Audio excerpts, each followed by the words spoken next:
Yeah, hello everyone, Nervin Reacts here, and welcome back to another video. So today I'm going to be reacting to World War II weapons that are still being used today by the channel Infographics Show. I almost said oversimplified.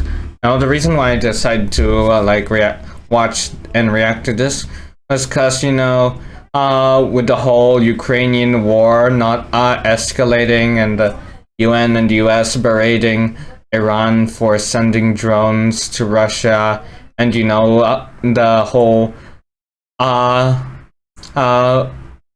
Prince Mohammed and OPEC plus you know, cutting down oil supplies.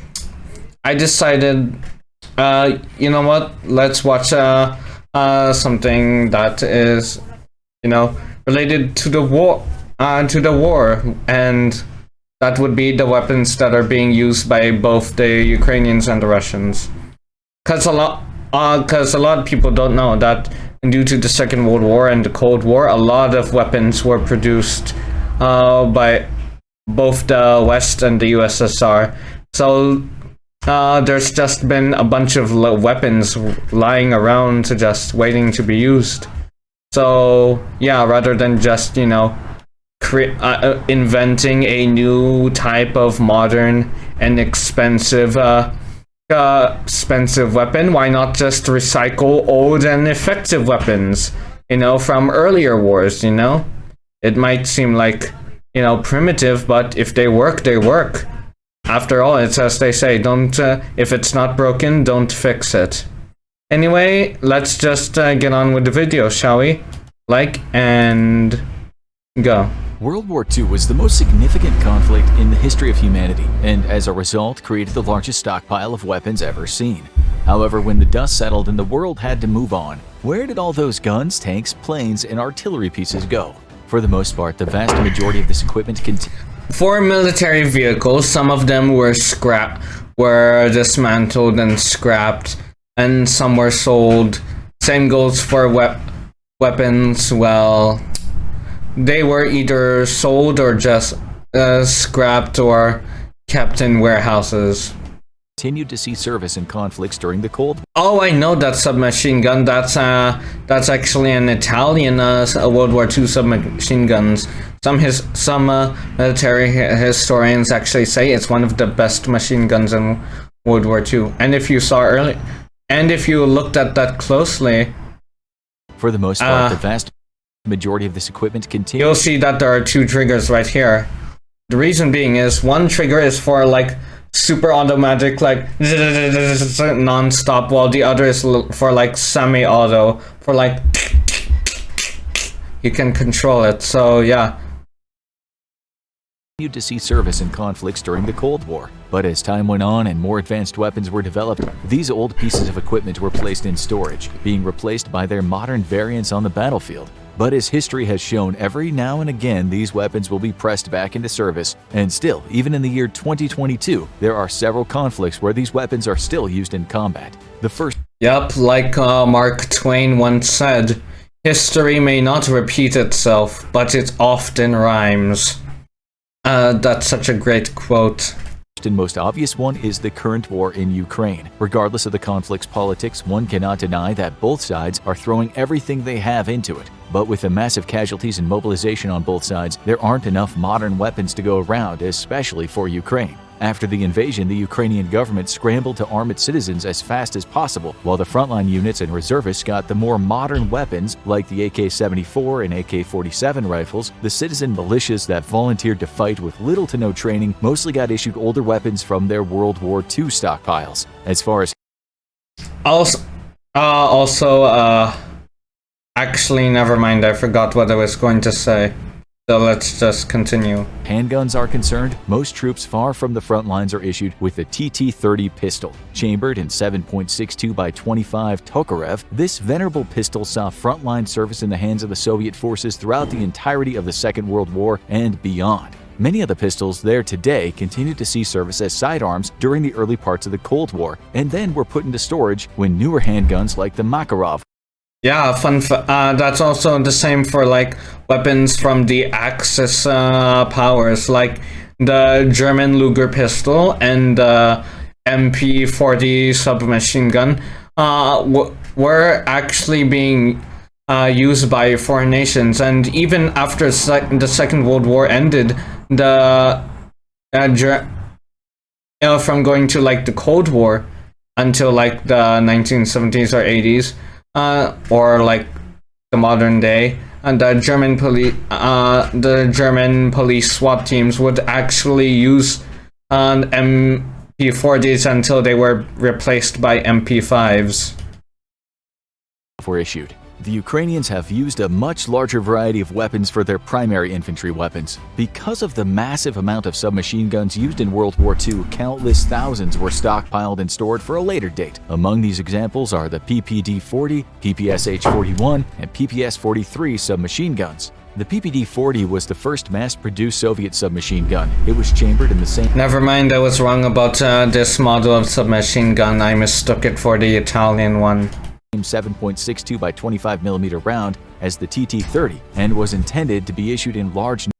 But trust me, the Italian World War II submachine gun really did look similar to the Soviet World War II submachine gun.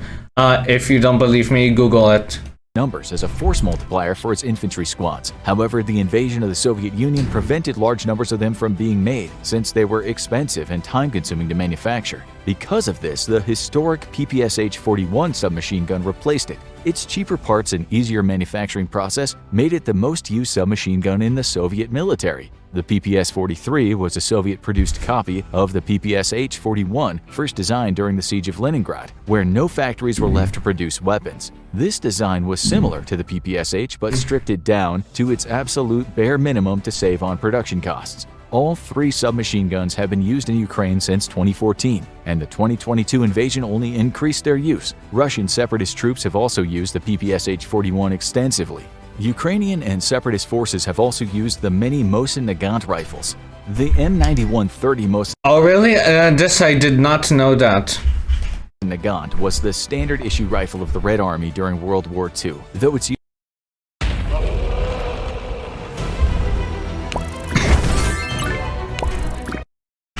use as a standard infantry rifle has phased out. Both sides have utilized the scoped version as cheap and efficient sniping force multipliers. With the fighting leaving most urban areas now, sniping has become even more prevalent, with long-range engagements becoming commonplace. The Ukrainians have also issued their reserves SVT-40 rifles. The SVT-40 was the first gas-operated semi-automatic rifle mass-produced by the Soviets in World War II. It was a fantastic rifle that won praises of its users, and the Red Army could never get enough of them. It was so good that when the Germans captured them, they issued them to their own troops and used them as the basis to produce the G43 rifle. While Ukraine does have about... Yep, that's also true. I forgot about that. 12,000 of these rifles, we have seen no proof that they've been issued to troops on the front lines. It's likely they've been issued to reserve and police units, just like the TT-30. However, a World War II machine gun that has seen plenty of action is the M1910-30 Maxim heavy machine gun. The M1910-30 Maxim machine gun is based... Oh wait, they're using these types of... they still use these types of machine guns? Oh wow, I really... I think this one is the most surprising out of all.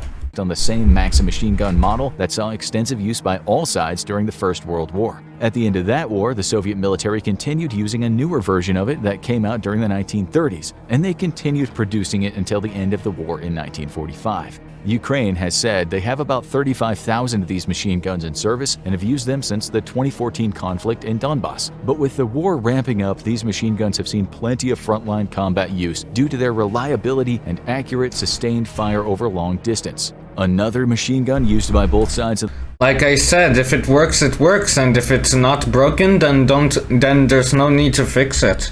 The conflict is the DP-28 machine gun, known for its iconic plate-shaped magazine on... Wait, really? Wow, that's also very surprising.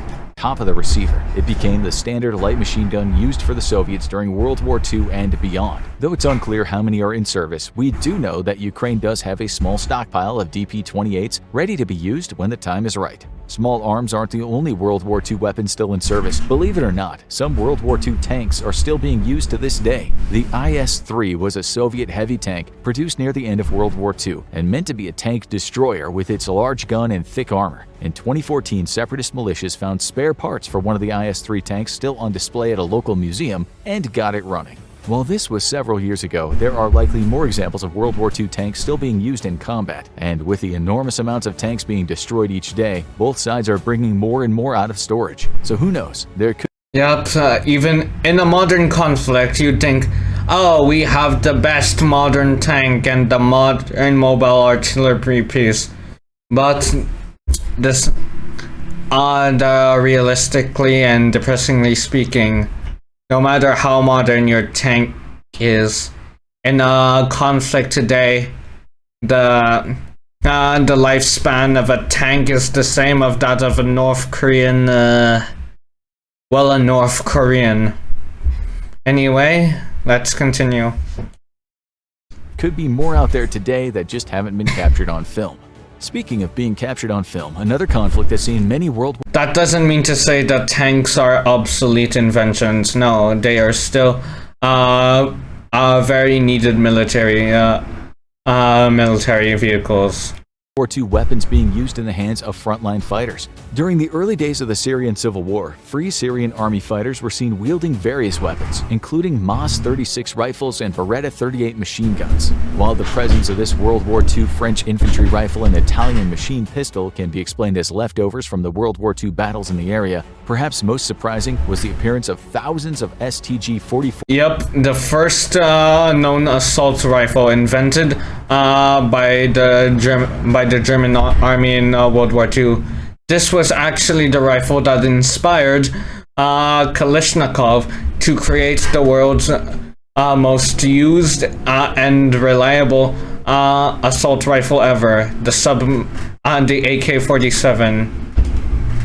4 rifles in the hands of rebel troops. The STG-44 was Germany's first fully automatic assault rifle. With its mid-range cartridge and detachable 30-round magazines, the Germans hoped that the weapon would give the German troops enough firepower to sway the tides of the war in their favor. While the rifle was too little too late, after the war surviving copies were kept in storage by the Warsaw Pact countries, including East Germany. In 1964, East Germany still had about 5,000 of these rifles, and when they wanted to upgrade their army with newer weapons, they needed to sell something to make some cash. When they approached the Syrian government, they agreed to take them off their hands, and that was the last the world saw of those rifles until video footage emerged in 2012. It turns out that the rebels found shipping containers holding thousands of these rifles and tens of thousands of rounds of ammunition. While it's been a long time, more than likely at least a few of those rifles are still in rebel hands today, battling government forces in the country's north. Another Middle Eastern country that has seen widespread use of World War II infantry weapons is the rebels in Libya. During the Libyan civil wars of the past decade, rebel commanders estimated that about 10% of their troops were armed with weapons not seen in use since World War II.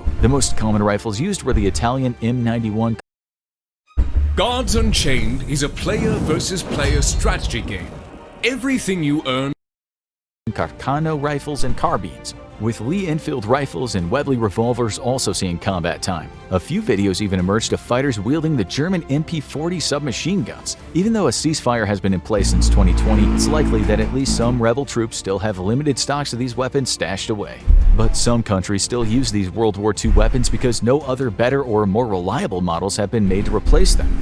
Yup, one of like the German World War II machine gun, the MG42. Yeah, despite being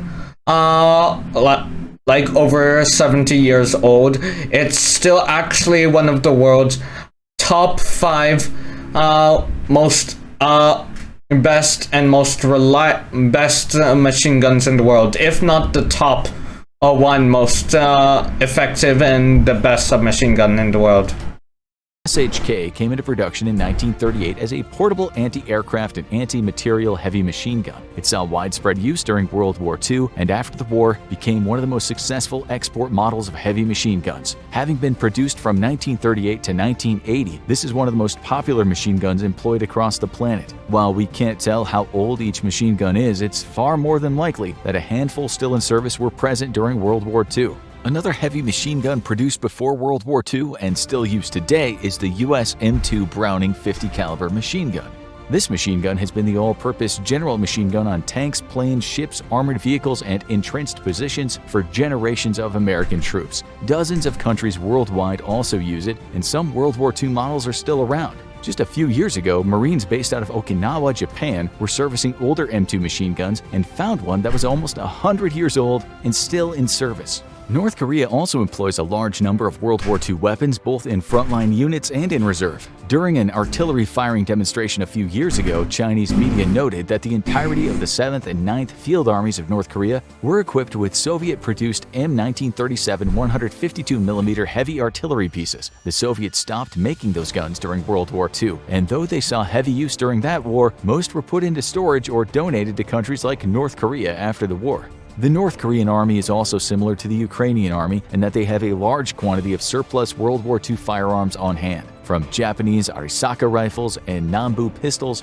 to Russian Mosin Nagants and American weapons captured during the Korean War, the People's Militia has a colossal mix of World War II weapons to draw from in case of a war. Infantry weapons are not the only World War II weapon system still in service today. The Philippine Navy still uses several U.S. warships that saw combat during World War II.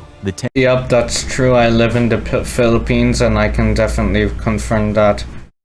Tank landing ship BRP Laguna, formerly known as USS LST-230, was commissioned in 1943 and saw combat during the Normandy invasion as well as the invasion of southern France during Operation Dragoon several months later. After the war, the U.S. military sold it off to Japan, who then sold it to the Philippines during the 70s, where it's still in use to this day. Another ship called the BRP Magat Salamat also saw service in the Pacific Theater during World War II. Known then as the USS Gaiety, she was commissioned in late 1944 for the purpose of serving in the Okinawa campaign, where she suffered a near miss from a Japanese 500-pound bomb. After the war, the U.S. donated her to the South Vietnamese Navy. After the fall of Saigon, the South Vietnamese crew took the USS Gaiety to the Philippines before the communists could capture the ship, and ever since 1975, she's seen continual service in the Philippine Navy.